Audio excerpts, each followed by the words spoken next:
కల్కి భగవాన్ అనబడే దొంగ బాబా నకిలీ పత్రాలు సృష్టించి అసైన్ భూముల్ని కబ్జా చేశారని హేతువాద సంఘం అధ్యక్షుడు నాన్నె వెంకట సుబ్బయ్య ఆవేదన వ్యక్తం చేశారు. కోర్టు తీర్పు అనుగుణంగా భూములను దళితులకు అప్పగించాల్సి ఉన్న కల్కి ట్రస్ట్ వారితో కుమ్మక్కై భూములను అప్పగించడం లేదన్నారు. తక్షణమే ప్రభుత్వం స్పందించి అసైన్ భూముల్ని దళితులకు అప్పగించాలని కోరారు. నగరంలోని గాంధీనగర్ ప్రెస్ క్లబ్ నందు హేతువాద సంఘం జాతీయ అధ్యక్షుడు నాన్నె వెంకట సుబ్బయ్య విలేకరుల సమావేశం నిర్వహించారు. తిరుపతి జిల్లా వరదయ్యపాలెంలో మండలం బత్తుల వల్లం గ్రామ పరిధిలో వందలాది ఎకరాలు దళితులు అసైన్ భూముల్ని కల్కి భగవాన్ అనబడే దొంగ బాబా నకిలీ పత్రాలు సృష్టించి కబ్జా చేశారని ఆవేదన చెందారు. దళిత భూముల్లో 500 కోట్లతో గోల్డెన్ టెంపుల్ నిర్మించడంతో అప్పటి నుండి దళితులు ఆదాయం లేకుండా పోయిందని ఆవేదన వ్యక్తం చేశారు. అప్పటి నుండి దళితులు తమ భూముల కోసం న్యాయస్థానంలో పోరాటం చేస్తున్నారని తెలిపారు. 2024 జనవరి 10వ తేదీ నాడు హైకోర్టు కల్కి ట్రస్ట్ వారి పిటిషన్ కొట్టివేసింది. కోర్టు తీర్పుకు అనుగుణంగా భూములను దళితులకు అప్పగించాల్సి ఉన్న కల్కి ట్రస్ట్ వారితో కుమ్మక్కై భూములను అప్పగించడం లేదన్నారు. తక్షణమే ప్రభుత్వం స్పందించి అసైన్ భూములను దళితులకు అప్పగించాలని కోరారు. ఎందుకు పనికిరాని వాళ్ళు, ఆవారాగా తిరిగే వాళ్ళు, కాషాయ బట్టలు వేసుకొని, బాబాల వేషం వేసుకొని, మెడలో రుద్రాక్షలు వేసుకొని, ముఖాన్ని బూడిద పూసుకొని బాబాల పేరుతో చలమానం అవుతున్న వారు ఈరోజు ఉన్నారు సమాజంలో. వాళ్ళు ప్రభుత్వ భూములు రకరకాలుగా ఆక్రమించి ఆశ్రమాల పేరుతో మోసం చేస్తూ ఉన్నారు. ఒక పక్క ప్రభుత్వ భూములు ఆక్రమిస్తూ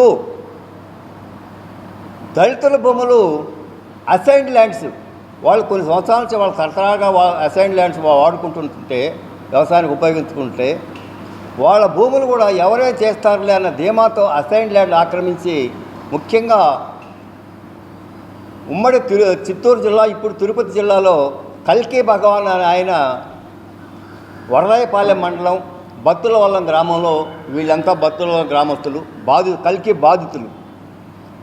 వీళ్ళ భూములు దాదాపు 20 సంవత్సరాల క్రితము ఆక్రమించేశాడు, స్వాధీనం చేసుకున్నాడు. దానికి రకరకాల కారణాలు చెప్పాడు.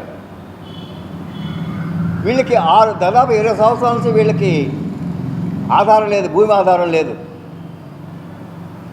భూములు ఆక్రమించి 2008 ప్రాంతంలో కల్కి వరదాయపాలెంలో గోల్డెన్ టెంపుల్ అనేదాన్ని ఒకదాన్ని 500 కోట్లతో గోల్డెన్ టెంపుల్ నిర్మించాడు.